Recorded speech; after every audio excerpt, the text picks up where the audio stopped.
Mr. Speaker, I come to this chamber, Mr. Speaker, every week to ask sensible questions. And I expect sensible answers. But all I get is glazed expressions and waffle from the opposite benches. So, Mr. Speaker, I want to ask the Prime Minister a very simple question on behalf of all the net zero sceptics. If we became net zero tomorrow, by how much would it reduce the Earth's temperature by 6? Go on, be a man. Yeah. Be a man, the PMQS showdown that left Westminster speechless.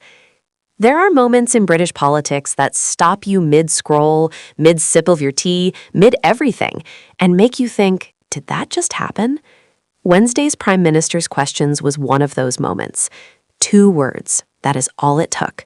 2 words from Lee Anderson, directed at Sir Keir Starmer, to turn the House of Commons into something that felt less like the mother of all parliaments and more like a particularly heated episode of a late-night panel show. And yet, underneath the theater, underneath the noise, there is a story here that is far more important than the headline grab. A story about the state of British politics, the rise of Reform UK, the fragility of Labour's authority, and a country that is quite frankly trying to figure out what it stands for. So stay with me. Watch this to the end because this one goes deeper than you think.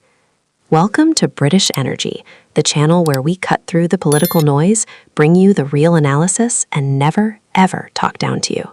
If you are new here, this is your home for serious, sharp, no-nonsense UK political commentary. Hit that subscribe button right now and join the British Energy community because we are just getting started and you do not want to miss what is coming. Keir Starmer, this Prime Minister, will say this. This man, in my opinion, is evil. If you speak out, he'll put you in prison. Am I far right? I says, no, you're just right. I've got a good idea. Let's put a load of illegals in. You watch the crime go through the ceiling now. One of the police officers says, if you see any fascists, let me know. They're more like the fascists of, of years gone by. But I mean, I don't blame the police on the ground. The police are doing what they're told to do by their bosses. Some of these police bosses are going to think back and think, I was on the wrong side of history. Should be ashamed of themselves. I spoke to the local commander. He tells me that the hotel now is being prepared to accept asylum seekers.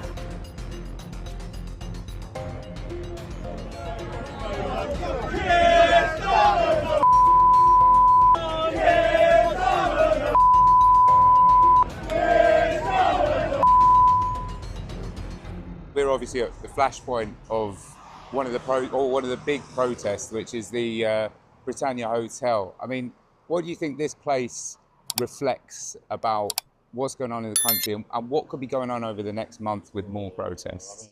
Any young male over the channel in a migrant camp, I'll be thinking to myself, it doesn't matter where I'm from, what I've done in the past, I could be a wrong'un, some of them are. Doesn't matter because within 24 hours I could be in a place like this, 4-star luxury, 3 meals a day, Wi-Fi, and free to roam the streets of Tower Hamlets and Canary Wharf and pretty much do whatever you want. Now, back to the chamber. Lee Anderson, the Reform UK MP who has never once in his political career been accused of being too subtle, stood up during PMQs and did what Lee Anderson does. He swung hard. He opened by accusing the Labour frontbench of peddling what he called dog whistle politics, a charge that, given what would unfold moments later, carries a certain irony that is almost too rich to ignore. He spoke about Reform UK councils having identified savings of over £330 million in their first 6 months in local government, a figure that was met with the predictable shaking of heads from the Prime Minister, propped up, as Anderson rather colourfully put it, by what he called gullible backbenchers. Then came the central question. Anderson asked whether Sir Keir would guarantee that all cancelled local elections from this year and the proposed elections for next year would go ahead in May 2026. A legitimate political question, an important one actually, the kind of question about democratic accountability that deserves a proper answer. And then he said it. Go on, be a man. The chamber, already simmering, erupted. Speaker Sir Lindsay Hoysel had already been forced to intervene once to restore some semblance of order. Now the place descended into the sort of noise that makes visiting tourists wonder whether British democracy is a spectator sport or a contact one. It is, for the record, often both. Now, here's where it gets genuinely interesting, because Sir Keir Starmer's response was not what you might expect from a prime minister who has spent much of his tenure looking like a man carrying the weight of the world on his shoulders, with the facial expression of someone who has just been told his train is delayed indefinitely. He was sharp, he was quick. He turned to Anderson and said, and I want you to appreciate the timing here, I didn't realize he's quite so good at stand-up comedy. The chamber loved it. Even some on the Labour benches who have spent the past several months being thoroughly unimpressed with their own leader allowed themselves a moment of visible enjoyment. But Sir Keir did not stop there. He pivoted. Fast. And what he pivoted to is the real story of this PMQ's exchange, and frankly, the real story of where British political combat is heading right now. He turned the dog whistle accusation right back around. He pointed out that the previous week, Reform UK's leader, Nigel Farage, sitting just next to Anderson in the chamber, which is a detail that deserves a moment of quiet appreciation, had said he did not have time to condemn the racist comments made by his fellow MP for Runcorn. He did not have time. Sir Keir repeated it. He did not have time to condemn a party member for calling children in care evil either. He did not have time for that. And then, with what can only be described as a politician's version of a slow turn, Sir Keir directed the chamber's attention to Farage himself, sitting right there, and asked whether Anderson might like to inquire of his leader whether he had time to explain the stories in that morning's papers. Farage, to his credit or his detriment, depending on your political persuasion, sat there and shook his head. Anderson looked visibly annoyed, and the Prime Minister sat back down.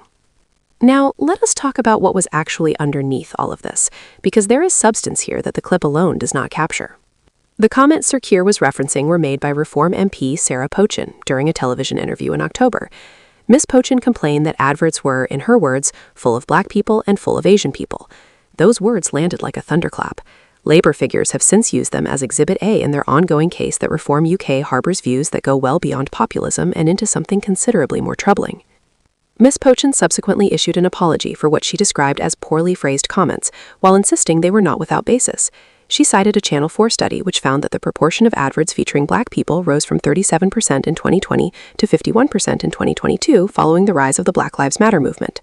She argued that representation should reflect the diversity of modern Britain, but should also be proportionate and inclusive of everyone. You may agree with that framing. You may find it a reasonable way to contextualize an awkward observation, or you may look at the original words and conclude that no amount of subsequent context fully addresses what was said and how it was said. That is a judgment call, and British Energy is not here to make it for you. We are here to give you the full picture and let you think. But here is what is undeniable. This exchange at PMQs crystallizes something that is happening in British politics right now at an accelerating pace. The battle lines are no longer simply Labour versus Conservative. That old architecture is crumbling in real time.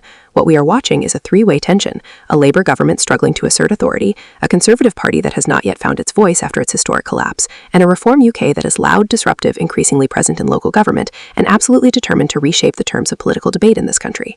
When Anderson asks about the cancelled elections, he is not just asking a procedural question. He is firing a shot across the bow of a government that he believes is trying to manage democracy rather than serve it.